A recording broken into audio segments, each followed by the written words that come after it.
શહેરના શાસ્ત્રીનગરમાં આવેલા મકાનમાં શોર્ટ સર્કિટ થવાથી બન્યો આગનો બનાવ।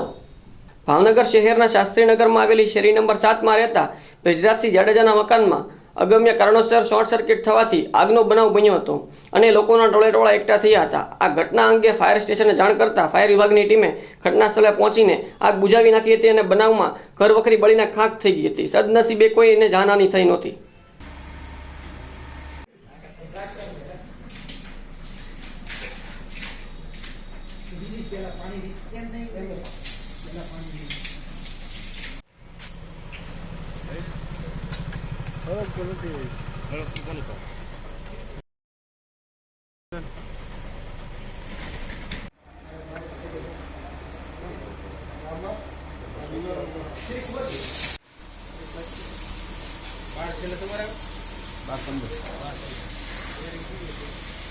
બેરિંગ કરી પણ મળ્યા.